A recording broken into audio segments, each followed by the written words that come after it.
السلام علیکم ورحمۃ اللہ وبرکاتہ۔ 2000 سے سن 2000 سے 2010 تک سلسلہ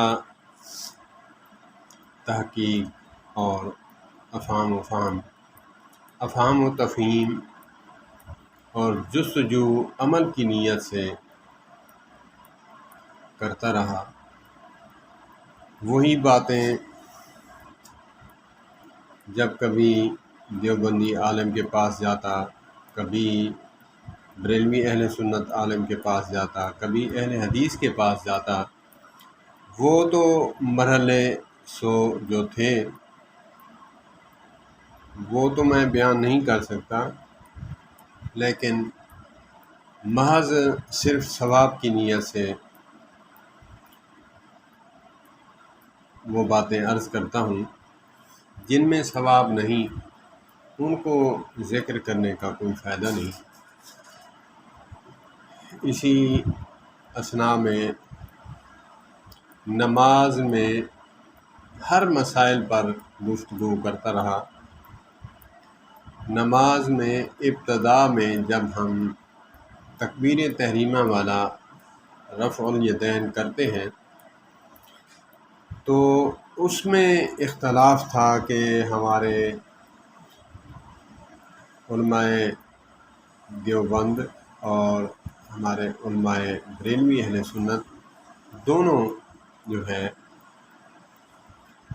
کانوں کی اوپر کی لو تک ہاتھ اٹھاتے ہیں۔ تو اس میں نے جب تحقیق کی علماء اہل حدیث سے، انہوں نے کہا کہ حدیثیں 3 حدیثیں ہیں، حدیث پاک ہیں، کافی ہیں۔ تو اس میں یہ ہے کہ ہاتھ کی ہتھیلی کی جو انگلیاں ہیں، اوپر والی نوک انگلیاں جو ہیں، نوک اس کی جب رفع الیدین کریں کندھے تک بھی حدیث پاک ہے، اور کانوں کی نیچے والی لو جو ہے اس کے برابر بھی ہے، اور کان جہاں ختم ہوتا ہے وہاں تک بھی ہے۔ 3 حدیث پاک ہیں۔ تو علماء دیوبند جو ہیں وہ کان کی اوپر کی آخری سطح تک ہاتھ اٹھاتے ہیں، اور اہل حدیث جو ہیں وہ کوئی جو ہیں کندھوں تک اٹھاتے ہیں، کوئی کانوں کی لو تک اٹھاتے ہیں، کوئی جو ہیں وہ کانوں کی اوپر آخری والی سطح تک اٹھاتے ہیں۔ ان میں مسئلہ جو سمجھنے کا ہے وہ یہ ہے کہ علماء دیوبند نے کہا کہ جو کندھے تک کو اٹھانا ہے ہاتھ، وہاں بغل، ہاتھ، کوہنیاں وغیرہ جو ہیں وہ بالکل اوپر نہیں کرنی پڑتی، بالکل ہلکا سا ہاتھ اٹھائیں تو کندھے تک ہاتھ پہنچ جاتا ہے۔ انہوں نے کہا کہ صحابہ کرام سے بھی روایتیں پیش کرتے ہیں کہ صحابہ کرام رضوان اللہ علیہم اجمعین فرماتے ہیں کہ صحابیات کے لیے، عورتوں کے لیے جو ہے نبی مکرم اللہ اکبر اللہ اکبر اللہ اکبر اللہ اکبر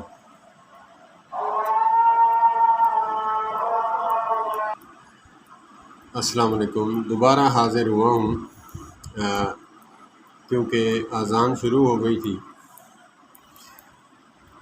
علماء احناف فرماتے ہیں کہ صحابہ کرام سے منقول ہے، وہ فرماتے ہیں کہ صحابیات بلکہ عورتیں جو ہیں وہ ہاتھ اپنے موڈھے تک اٹھائیں تاکہ ان کی بغلیں یا ان کی چھاتی جو ہے وہ واضح ظاہر نہ ہو۔ تو انہوں نے یہ فرمایا، اور علماء اہل حدیث کا تو آپ کو پتہ ہے، وہ تو فرماتے ہیں کہ صلو کما رأیتمونی اصلی۔ تو میں نام نہاد اہل حدیثوں کی بھی تھوڑی سی پھکی دیتا جاؤں گا، کیونکہ جب ہم سجدہ کرتے ہیں تو اس وقت ہم اپنی ران سے بغلیں جو ہیں بالکل کھلی رکھتے ہیں اور بالکل الگ تھلگ کرتے ہیں اور بالکل چوڑا ہو کے سجدہ دیتے ہیں، کیونکہ علماء حدیث فرماتے ہیں کہ نبی پاک صلی اللہ تبارک و تعالیٰ علیہ وآلہ وسلم نے فرمایا کہ بکری کا چھوٹا بچہ جو ہے وہ گزر جائے تمہارے جو ہے نیچے سے جب سجدہ دے، تو پھر میں یہی کہوں گا کہ ہمیں پھر رفع الیدین جو ہے وہ ہمیں کانوں کی اوپر کی لو تک کرنا چاہیے، نہ کہ کندھے تک، کیونکہ جب ہمارا عمل جو ہے وہ بالکل نماز پڑھنے کا ایسا ہے کہ مرد کی نماز جیسے ہونی چاہیے ویسے ہی پڑھنی چاہیے، تو میں یہی کہوں گا کہ ہمیں چاہیے کہ ہم کانوں کی آخری سطح تک ہاتھ اٹھانا چاہیے تاکہ بغلیں بھی ظاہر ہوں، اوپر اٹھائیں ہاتھ، اور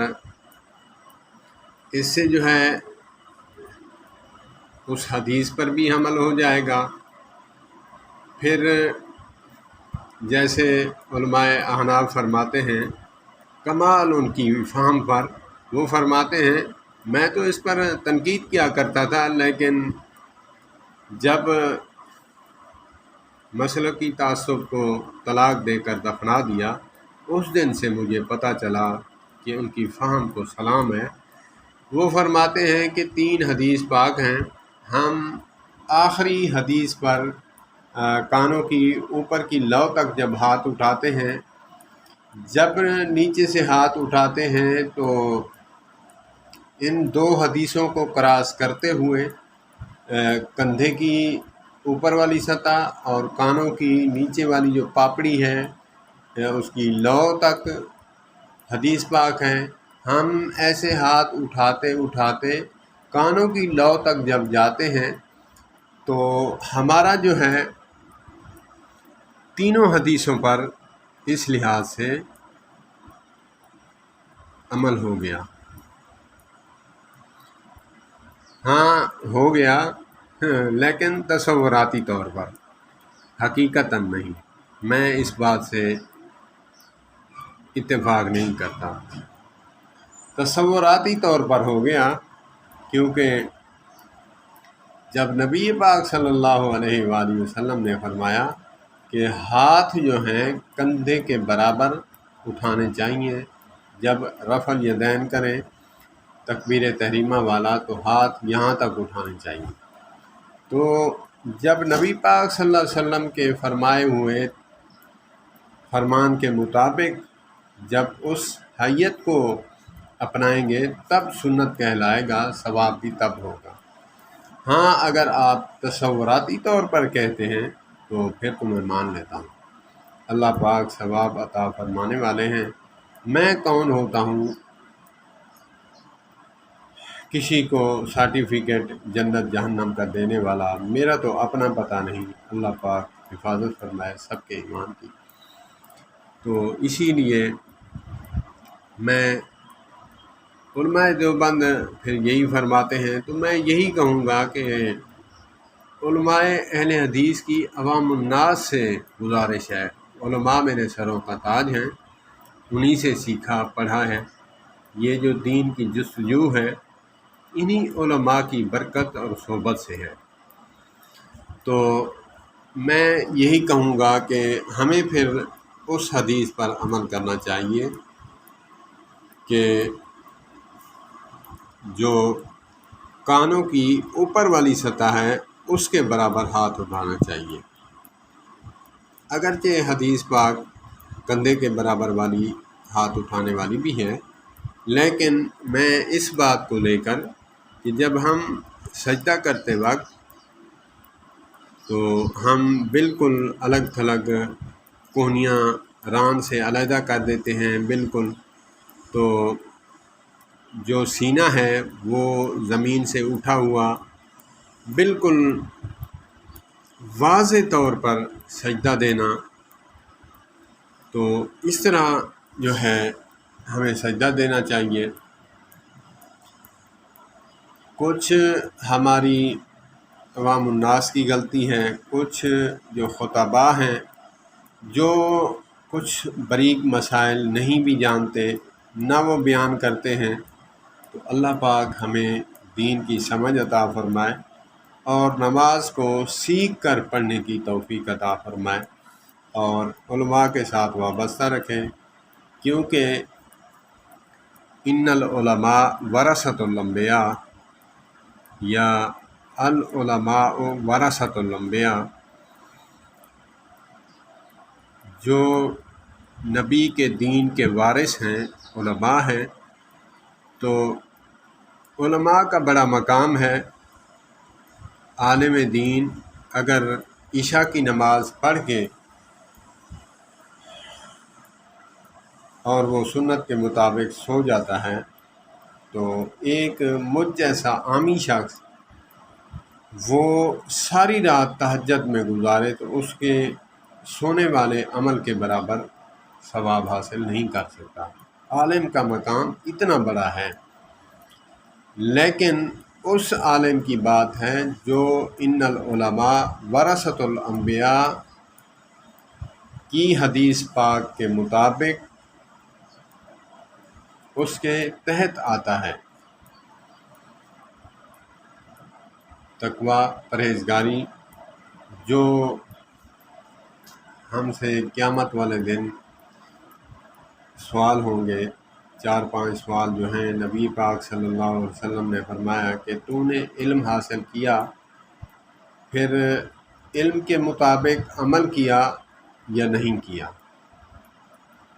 تو اسی لیے وہ عالم دین جو اصلی